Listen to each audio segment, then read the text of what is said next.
Bom, na parte 2 sobre os softwares de engenharia, eu vou focar mais nos softwares realmente utilizados no setor aeroespacial. E, né, lembrando daquela divisão que eu falo no meu primeiro vídeo lá, que geralmente são divididos em aerodinâmica, área estrutural e área de dinâmica e controle, mais ou menos. Depois eu vou falar de CAD também, os programas de CAD que são utilizados na indústria e alguns outros exemplos mais específicos. Mas começando por aerodinâmica e propulsão, né, eu nunca trabalhei nessa área, mas eu já ouvi falar bastante desses softwares, utilizei bastante input, né, eles eram o meu input geralmente para como cargas e outras coisas para cálculos estruturais e diversas outras análises que eu tive que fazer. Então, um que é muito utilizado é o ANSYS, né? O Fluent, é uma análise CFD. Nunca trabalhei com ele, mas eu sei que ele é bem utilizado. E também outro exemplo, fala rapidamente porque é mais eu não tenho tanta propriedade para falar sobre esses softwares, mas é o CFD++. Eu tive a oportunidade de conhecer um dos idealizadores do CFD++, também é um software muito bom e é utilizado. E Mas o que eu trabalhei, o que eu posso falar, eu trabalhei na Aerodesign com ele. É o XFLR5, é um software gratuito. Ele não é um CFD, ele utiliza um código em Fortran, foi desenvolvido no MIT, é o Xfoil, para cálculo por métodos dos painéis e algumas outras. É uma análise aerodinâmica mais simples, mas é bem legal de se mexer, ele é gratuito, eu recomendo você brincar com ele, ele é muito legal. O nerd, né? Um pouco nerd, achei legal o software de aerodinâmica.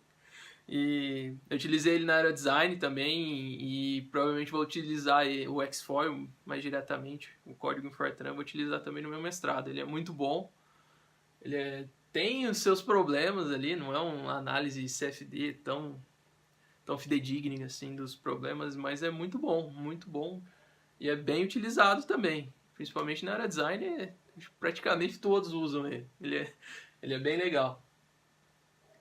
E para falar da parte de análise estrutural, essa área eu trabalhei diretamente na indústria, meu mestrado é nisso. E muita coisa ainda é feita cálculo na mão, bem teóricos, né? Não tanto com softwares, você utilizaria uma planilha, uma linguagem de programação para fazer os seus cálculos. Muitas indústrias, inclusive, fazem assim, utilizam bastante.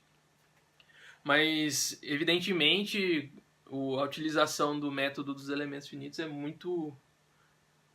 é muito utilizado, né?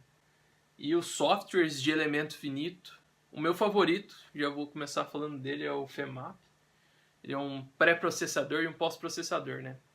Para o método dos elementos finitos, você precisa de um pré-processador para gerar sua malha, definir cargas, definir condições de contorno, né? Um processador e um pós-processador para ver o estresse, deformações e tudo da sua estrutura.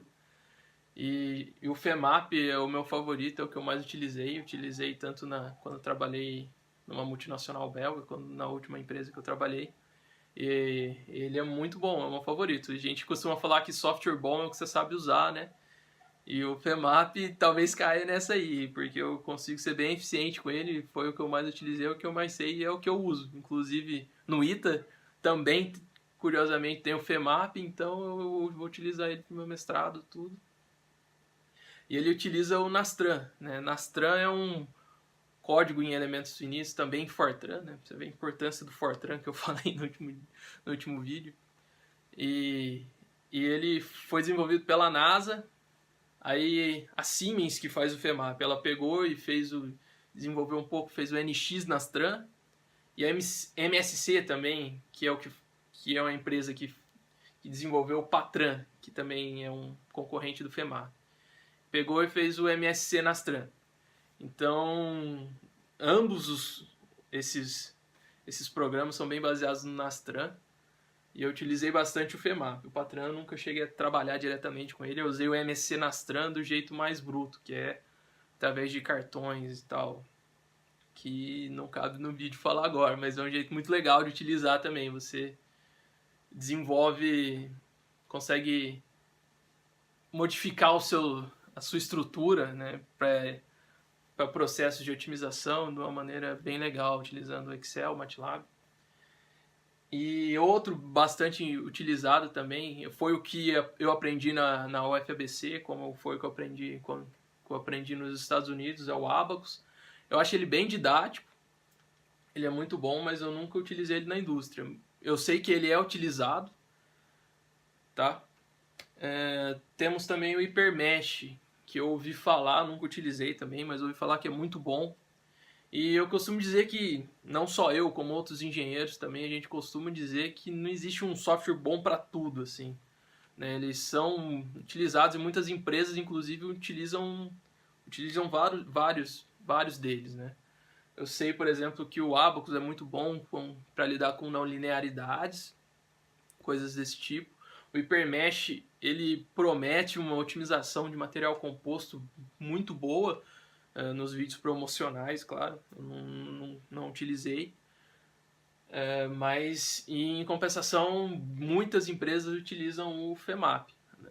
Nas empresas aeronáuticas no Brasil, posso dizer que o FEMAP é muito utilizado.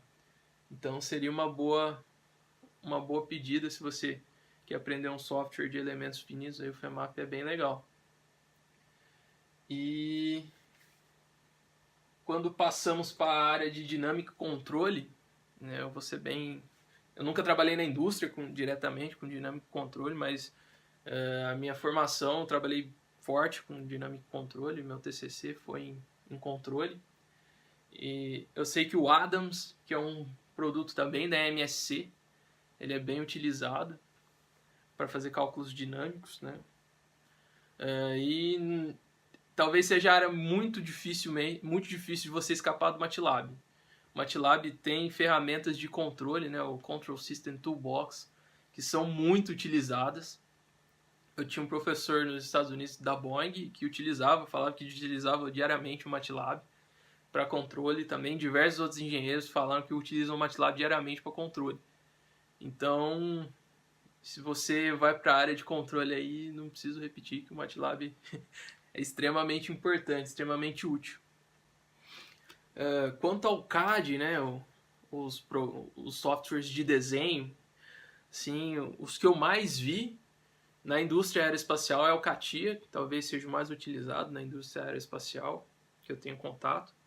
O NX também é muito utilizado, o NX era bem popular na indústria automotiva, mas agora está bem presente na indústria aeroespacial. Acredito que até a SpaceX faz os foguetes lá, ela utiliza o NX. E também esses dois são os de maior nível, digamos assim, né? Tem licenças, coisas mais complexas, mais robustas, são utilizados muito, e geralmente por quem conhece bem a ferramenta, né? Os projetistas.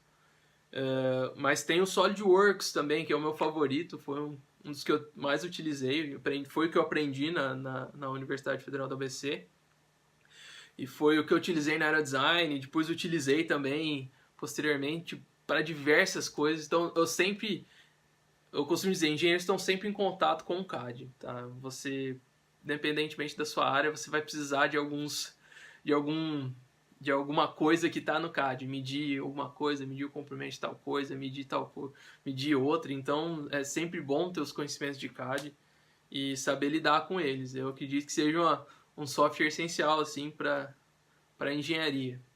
Né? O SolidWorks, curiosamente, é o mais barato e é o que eu mais gosto, apesar de carinhosamente chamá-lo de SolidPal de vez em quando, que ele dá uns erros. Todo mundo que trabalha com SolidWorks sabe do que eu estou falando. Dependendo do computador que você utiliza ele dá uns erros. Às vezes é uma relação de amor e ódio ali, mas ele é muito bom, muito útil. E é o que eu vou utilizar no meu mestrado. Utilizei na indústria também, né? Um software também muito legal da engenharia aeroespacial que eu não podia deixar de falar é o STK, né, o System Toolkit. Ele é um programa muito bom para simulação de eventos, de missões, por exemplo. Eu utilizei ele para cálculos orbitais de uma sonda que é para Marte. Foi um estágio que eu fiz nos Estados Unidos, mas ele é muito utilizado, é muito legal. Então não posso gastar muito tempo falando de todas as funcionalidades dele, que tem tipo inúmeras, mas eu já vi para ver planejar missão de drone, ver se vai ser pego pelo radar, ver se seu sistema de radar é eficiente. Tipo, é muito utilizado por engenheiros aeroespaciais para planejamento de missões, né? Controle da missão, toda essa parte que é uma parte muito importante da engenharia aeroespacial. E outro também que eu não poderia deixar de falar de maneira nenhuma, que são simuladores de voo, né? Que parece jogo, mas não é jogo.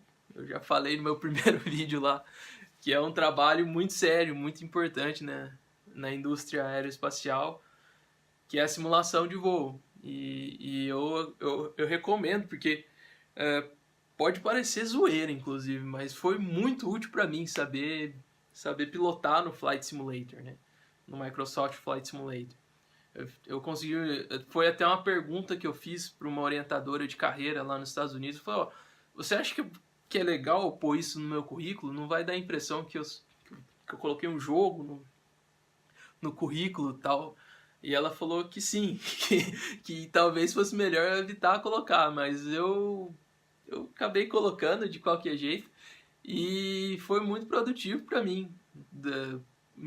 Talvez me possibilitou conseguir um estágio curto, mas foi um estágio num simulador de voo com um professor da Boeing lá nos Estados Unidos. E também muita coisa que eu utilizei no meu estágio, nos meus outros estágios, eu aprendi no Flight Simulator, porque a gente projeta o avião e precisa ter uma noção de como é voar, de como é o trabalho do piloto. A gente projeta o avião meio que para ele. E eu acho extremamente importante. Eu não poderia deixar de ficar sem falar da simulação de voo, né? O que eu gosto mais talvez seja o Microsoft Flight Simulator, mas também eu comprei o X-Plane, que é muito bom também, é muito realista, muito legal, e é isso.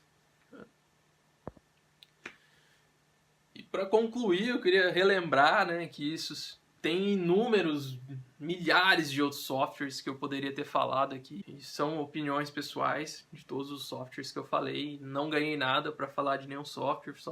É tudo muito, muito, digamos, muito original. Assim, não estou mentindo, não estou fazendo propaganda de nenhum deles. E é muito importante que você tenha contato com esses softwares. É muito legal para o currículo você indicar algum conhecimento desses softwares. O ideal seria todos, né? Mas porque a gente sabe que a empresa certamente vai dar prioridade para os candidatos que têm conhecimentos mais avançados nos softwares que ela utiliza, que ela gastaria menos tempo com treinamento e tudo. Mas é sempre bom estar atualizado nas funcionalidades desses softwares e tudo mais. E peço perdão pela correria, mas o vídeo já ficou extremamente longo e não daria para eu falar mais desses softwares também. Então, recomendo pegar os que você se interessou mais, fazer a sua própria pesquisa aí. E boa sorte aí nos seus estudos, boa sorte aí na busca por uma vaga. Estamos aí. Valeu!